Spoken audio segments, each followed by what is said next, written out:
आजचा पाऊस जो कमी झाला कुठेतरी ऑरेंज झालेला आहे चालू त्या ठिकाणी आपण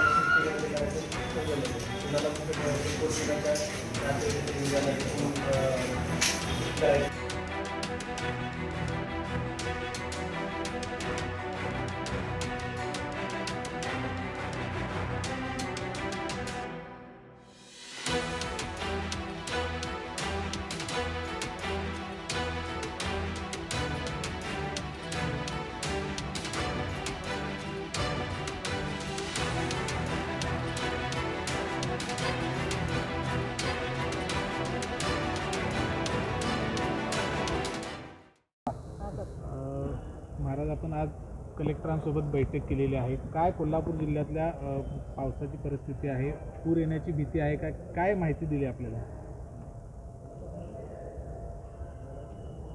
शासनाने सगळे प्रिकॉशन्स घेतलेत असं त्यांचं म्हणणं आहे. पूर जरी आला तरी NDRF टीम्स आणि शासनाच्या टीम्स सगळ्या तयारीत आहेत आणि अडचण काही येणार नाही असं त्यांचा अंदाज आहे.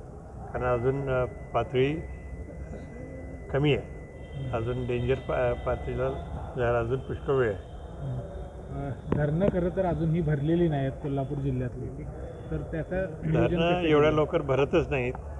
सगळ्यात लवकर भरतं म्हणजे आपलं राधानगरी धरण 23 जुलै अखेरला भरण्याची अपेक्षा असते किंवा ऑगस्टच्या सुरुवातीला. बाकीचे त्याच्यानंतरच भरतात. पण अजून त्या क्षेत्रामध्ये, धरणांच्या क्षेत्रामध्ये पाऊस किती जरी झाला तरी अजून सोसेल ते.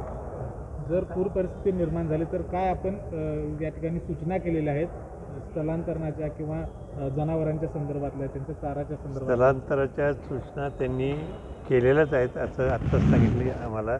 म्हणजे एक व्यक्ती कुठला व्यक्ती कुठल्या ठिकाणी जाऊन राहणार याचीसुद्धा त्यांनी तयारी केली आहे. तयारी तशी सांगण्याप्रमाणे चांगली आहे. तर जास्त काळजी जरी घेतली पण घाबरण्यासारखं काही नाही. नमस्कार. मागच्या 4-5 दिवसापासून कोल्हापूरमध्ये पाऊस चालू आहे आणि घाटमाथ्यामध्ये आपले जे तालुके आहेत त्याच्यामध्ये मोठ्या प्रमाणात पाऊस झालेला आहे. तर त्या अनुषंगाने आत्तापर्यंत जून आणि जुलैचा विचार करता आपल्याकडे 64% पाऊस पडलेला आहे.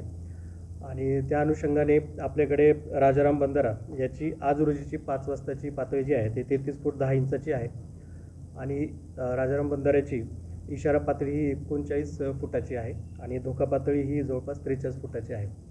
तर ऑरेंज अलर्टचा विचार करता आणि कॅचमेंट एरियामध्ये होणाऱ्या पावसाचा आणि त्याचा डिस्चार्ज जो चालू नदीमध्ये, ह्या सगळ्याचा विचार करता आपण पूर्ण प्रशासन हे अलर्ट मोडवर आहे. जेव्हा इशारा पातळी प्राप्त व्हायच्या अगोदरच आम्ही सगळ्या यंत्रणेला सूचना दिलेल्या आहेत की आपण जर शिफ्ट करायची गरज पडली तर त्याची काय सुविधा केली पाहिजे, काय व्यवस्था केली, ही सगळ्याची तयारी झालेली आहे. आज रोजी पंचगंगेचं पाणी शहर एरियामध्ये नदी पात्राच्या बाहेर आलेलं आहे, परंतु कोणत्याही रहिवासी भागामध्ये अफेक्ट झालेलं नाही किंवा कुणालाही आपल्याला शिफ्ट करायची आज गरज पडलेली नाही. पूर्ण प्रशासन अलर्ट असून त्यासाठी पूर्ण खबरदारीने आम्ही तयारी आहोत. सोबतच आज रोजी आपल्याकडे जवळपास 45 बंधारे पाण्याखाली गेले आहेत आणि आपले काही स्टेट हायवे आणि इतर जिल्हा मार्ग अफेक्टेड जरी झाले असले तरी आपण त्याच्यासाठी पर्यायी व्यवस्था ठेवलेली आहे. तिथून वाहतूक सुरळीत पद्धतीने चाललेली आहे. थँक्यू.